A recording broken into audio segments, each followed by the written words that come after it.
खुलुमबाय लोगोफोर, गोजोन फुंबिलि बयनिसिमबो। नोंथांमोनखौ गोदान भिडिअ'आव आरो फिन खेबसेबाव बयखौबो बरायनाय बावहरग्रोनाय जाबाय। आं दिनै नोंथांमोननि सिगाङाव 5 मे 2025 मायथाइ एबा 21 बैसाग दान 1432 मायथाइनि सानसेनि फानजामुथिखौ फरायथिनो लादों। आसा खालामो नोंथांमोना भिडिअ'खौ नायना मोजां मोनगोन।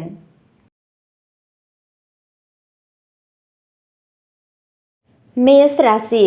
खाफालनि सायाव सोनारनो नाङा आरो गावनि सावस्रिखौ साबसिन खालामनो नाजा। मानोना खाफालआ गोबां समावनो जोबोद अलसिया जायो। सोलोजों खालामनाय रां थिसननायाल' फिथाय होगोन। बेनिखायनो नोंथांनि खस्थ'जों आरजिनाय रांखौ बाहायनायनि सिगां मोजाङै सान। बै आयदाफोरनि सायाव सावरायनायनिफ्राय गोजानाव था जाय आंगोफोरजों गोरोबलायै जानो हागौ। गावनि लोगोरिनि सानखौ गोदै मिनिनायजों गोजों खालाम। जुदि नोंथाङा खामानियाव बांद्राय नारसिननाय सोमजिहोयो अब्ला सुबुंफोरा गाज्रि फिनजाथाय होनो हागौ। जायखिजाया थिरांथा लानायनि सिगां गुबुननि गोनांथिफोरखौ बुजिनो नाजा। नोंथांनि दिनैनि खाफालगोनां दिगआ जादों सानजा, खाफालगोनां अनजिमाया जादों 1 आरो खाफालगोनां गाबआ जादों गोमो गाब। वृषभ राशि। नोंथांनि खाफालआ गोजौआव दावखोगोन। नवरात्रिनि बे गोथार सानाव बिमा दुर्गाया नोंथांखौ नोंथांनि खामानियाव जाफुंसार होगोन। नोंथांनि जुलि जानाय जिउआ खुसि थागोन। मोनसे जुनिया खामानिनि थाखाय नोंथाङा मोनसे गोदान सानस्रि मोनगोन। दिनैनि साना जिउ राहायारि दावगानायनि थाखाय साबजाथाव। सावस्रिनि बेलायाव नोंथाङा थाजिम मोनगोन। दिनै नोंथाङा गोजाम लोगोफोरखौ लोगो हमनो खाबु मोनगोन। फालांगियारिफोरा जुनिया जाफुंसारनाय मोनगोन। नोंथाङा माखासे सुबुंफोरजों गोनां सावरायलायनाय जानो हागौ। देबि दुर्गानो देलायग्रा मुवाफोर जासि। नोंथांनि गासै लुबैनायफोरा जाफुंगोन। नोंथांनि दिनैनि खाफालगोनां दिगआ जादों खोला, खाफालगोनां अनजिमाया जादों 5 आरो खाफालगोनां गाबआ जादों गोथां गाब। मिथुन राशि। दिनै नोंथाङा नोंथांनि रागा आरो बिबुंथिनि सायाव सांग्रां जानांगोन। बेमारफोरनि फाहामथायाव रां बाहायनायनि जाथावना दं। दान्थे-बिदान्थे गोनां आयदाफोराव दान्थे-बिदान्थे खालामनायनिफ्राय गोजानाव था, जाय नोंथां आरो नोंथांनि आंगोफोरनि गेजेराव दावराव-दावसि सोमजिहोनो हागौ। गोजान जायगाफोरनिफ्राय गोलाव जानथायनि सुंज्रोबनि गेजेरजों सुंजाबथाय जागोन, जाय मुलाम्फा गोनां जागोन। खामानिनि गेजेराव एसे जिरायथ' आरो हर गेजेराव खामानि दाखालाम। नोंथांनि उफ्रा रांखौ मोनसे रैखाथि गोनां जायगायाव दोन। नखरनि सोद्रोमाफोरजों नोंथांनि सोमोन्दोआव नेगेटिभिटिखौ हाबहोनो नाङा होनना सांग्रां जा। गोसो बायनाय आरो गोजोननाय गैयैनि मोन्दांथिफोरा नोंथांनि गोसोआव थागोन। दिनै न'आव सोद्रोमाफोरनि गेजेराव गुदुं सावरायनाय एबा बाथ्रा दान्थेलायनाय जानो हागौ, जाय दुखुनि जाहोन जानो हागौ। नोंथांनि दिनैनि खाफालगोनां दिगआ जादों सानजा, खाफालगोनां अनजिमाया जादों 1 आरो खाफालगोनां गाबआ जादों रेजें गोथां गाब।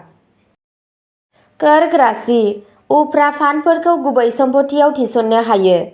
नोंथांनि पार्टनारनि सांग्रांथि गैयैआ नोंथांनि सोमोन्दोआव जानथाय लाबोनो हागौ। गोजाम सानफोरखौ लाबोफिननो थाखाय बेसेनगोसा सम जयै हगार आरो गोदै गोसोखांथिफोरखौ गोदान खालाम।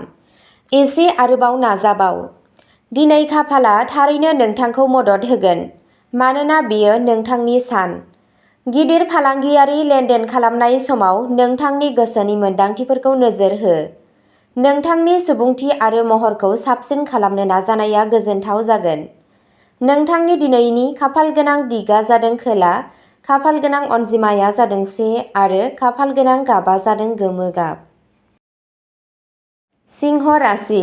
दिनै नोंथांनि गोसोआ समाजारि आरो धोरोमारि हाबाफारिफोरनि फारसे गोसो जागोन। समाजनि सुबुंफोरनि गेजेराव नोंथांनि खामानिखौ बाख्नायनाय जागोन। राङारि मुलाम्फा मोननो थाखाय नों एसे गोब्राब नाजानांगोन। बिमा-बिफाया गावसोरनि गथ'फोरखौ रंजानो थाखाय बायजोआव लांगोन। नोंथाङा लोगोफोरजों मोनसे धोरोमारि थावनियाव दावबायनोबो थांनो हागौ। गुबुनफोरजों आयदाफोरनि सायाव सावरायनाय समाव नोंथाङा नोंथांनि फोरमायथिफोराव एसे गोसो होनांगौ। फुंआव दुगैखांनायनि उनाव बिमा दुर्गानि बोर नागिर। गासैबो नोंनि थाखाय मोजां जागोन। नोंथांनि दिनैनि खाफालगोनां दिगआ जादों खोला, खाफालगोनां अनजिमाया जादों 9 आरो खाफालगोनां गाबआ जादों खमला गाब। कन्या राशि। बे साना नोंथांनि जिउ राहानि बेलायाव नोंथांनि थाखाय जोबोद मोजां जागोन। खामानि मावनाय समाव नोंथाङा नोंथांनि गोसोनि मोन्दांथिफोरखौ हमथानो नाजानांगौ। रागायाव नोंथाङा माखासे गोरोन्थि थिरांथा लानो हागौ। नोंथांनि गोजौसिन मावख'गिरिफोरनि मिजिंफोरखौ आबुं खालामनो थाखाय नोंथाङा आरोबाव गोब्राब खामानि मावनांगौ। गावारि सोमोन्दोआव नोंथाङा गावनि जिउ लोगोरिनि मोन्दांथिफोरखौ गोसोआव लाखिनानै दावबायनो थांनायनि बाथ्रा सानगोन। नोंथांनि साख्रियाव मासि जौगानायनि आसा दं। नों हारसिं मोनगोन। नोंथाङा मानगोनां सुबुंफोरजों बांसिन समाजारि जागोन। आरिमुनि फारसे गंग्लायनाय थागोन। फालांगियाव गोदान रादायफोर थागोन। आय बांनायनि जाथावनाफोर दं। गावनि समाजारि जिउखौ नेवसिनाङा। नोंथांनि दिनैनि खाफालगोनां दिगा जादों सोनाब, खाफालगोनां अनजिमाया जादों 8 आरो खाफालगोनां गाबआ जादों फान्थाव गाब। तुला राशि, नोंथाङा रांखान्थियारि महरै मोनसेल' फुंखानिफ्रायल' मुलाम्फा जागोन। जायजों नोंथाङा थायो बियो दिनै नोंथांनि माबा मोनसे खामानिनि थाखाय जोबोद रागा जोंनो हागौ। रमान्सआ उनथिं थांनो हागौ मानोना माखासे फिसा-फिसौ फारागथिफोरा हरखाबै सोमजिनो हागौ। मावख'आव भिडिअ' गेम गेलेनाया नोंथांनि थाखाय जोबोद गिलिर जानो हागौ। दिनै नोंथाङा गोसो जाना गुबुनफोरनि थाखाय मावनाय हाबाया बिसोरनि थाखायल' हेफाजाब होनाय नङा नाथाय नोंथांनि गाव सावगारियावबो दाजाबारि महरै रिफिगोन। नोंथांनि दिनैनि खाफालगोनां दिगा जादों साहा, खाफालगोनां अनजिमाया जादों 2 आरो खाफालगोनां गाबआ जादों गुफुर गाब। वृश्चिक राशि, दिनै नोंथाङा माखासे गोनांथार हाबाफोराव लोगोफोरनिफ्राय मदद मोनगोन। गोबां साननिफ्रायनो थाबथानानै थानाय रां मोन्नायनि गोख्रों जाथावना दं। फिथायनि बिथिङाव आरिमु फरायसाफोरनि थाखाय दिनैनि साना साबसिन। नोंथाङा सिगाङाव लानाय मोनसे बादायलु आनजादाव जाफुंसार जानो हागौ। राङारि सेक्टराव दिदोमथि थागोन। नवरात्रिनि गोथार बुब्लियाव देबि दुर्गाया नोंथांनि खुसि आरो खाफालखौ बांहोनायाव मदद होगोन। नोंथांनि जुलियारि सोमोन्दोआ गोदैजों बुंफबगोन। बिजों सेक्टरजों सोमोन्दो थानाय सुबुंफोरनि थाखाय दिनैनि साना साबसिन जागोन। नोंथाङा नोंथांनि खामानियाव गोबां जाफुंसार जानो हागोन। दुर्गा बिमा थानसालियाव थां आरो नोंथाङा नोंथांनि जिउनि मोनफ्रोमबो बिथिङाव जाफुंसार जागोन। नोंथांनि दिनैनि खाफालगोनां दिगा जादों साहा, खाफालगोनां अनजिमाया जादों 5 आरो खाफालगोनां गाबआ जादों खमला गाब। धनु राशि, दिनैनि साना जुनियायै नोंथांनि थाखाय मोजां। नोंथाङा माबा मोनसे गोदान जागायनो हायो आरो नोंथाङा नोंथांनि माखासे आबुंजायै खामानिखौ फोजोबनो हायो जाय गोबां सम लागासिनो दं। दिनै दावगानायनि लामाया रोखा जागोन। दावबायनायनि खाबुफोर दं। जुदि नोंथाङा मोनसे गोदान फालांगि जागायनो लुबैयो अब्ला दिनैनि साना जोबोद मोजां। दिनै नोंथाङा नोंथांनि खामानियाव दावगागोन। बे सानफोराव नोंथांनि लामायाव गोबां खाबुफोर फैगासिनो दं। धोन बुथुमनाय जागोन।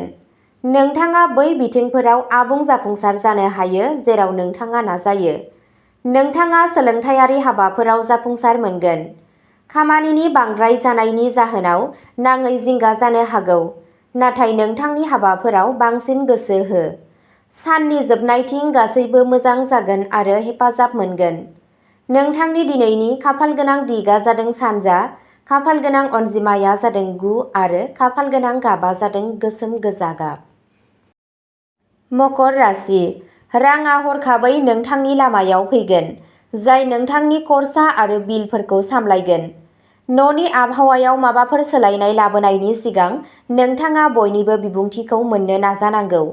गोबाव समसिम कल खालामाब्ला नोंथाङा नोंथांनि आंगोखौ रागा जोंगोन। खामानि मावनायनि थासारिफोरा नोंथांनि फारसे थानायखौ नुनो मोनो। नोंथांनि रायज्लायनायाव गुबैथिखौ दोन, मानोना जायखिजाया रोखोमनि आरिमुआरिआ नोंथांनो मुलाम्फा होनाय नङा। बाहागिफोरनि थाखाय नोंथांनि जिउ लोगोरिजों गोरोबलायै जानो हागौ। नोंथांनि दिनैनि खाफालगोनां दिगा जादों सोनाब, खाफालगोनां अनजिमाया जादों 6 आरो खाफालगोनां गाबआ जादों गुफुर गाब। कुम्भ राशि, दिनै नोंथाङा गोजोननाय मोनगोन मानोना मोनसे थाबथानाय खामानिया आबुं जागोन।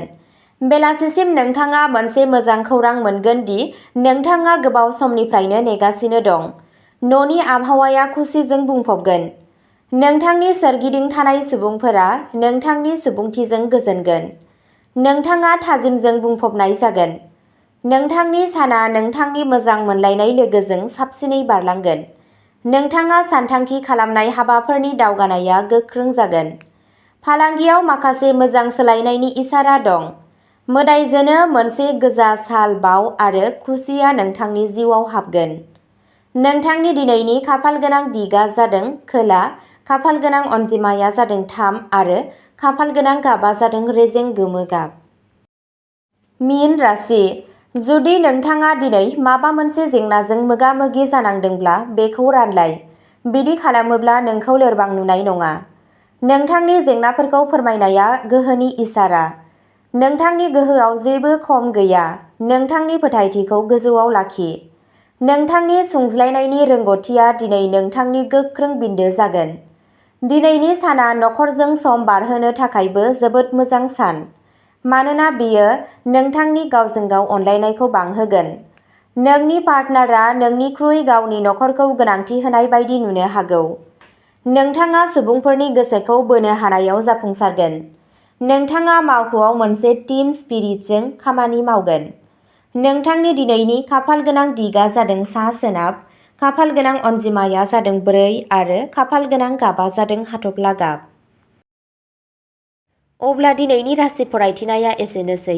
नोंथांमोनहा बेबादिनो सानफ्रोमबोनि फानजामुथिखौ मिथिनो थाखाय चेनेलखौ साबस्क्राइब खालामनानै लादो आरो भिडिअखौ मोजां मोनदोंब्ला अन्नानै लाइक, शेयार आरो कमेन्टबो खालामनानै होलांब्लानो जाबाय। गोजोन्थों।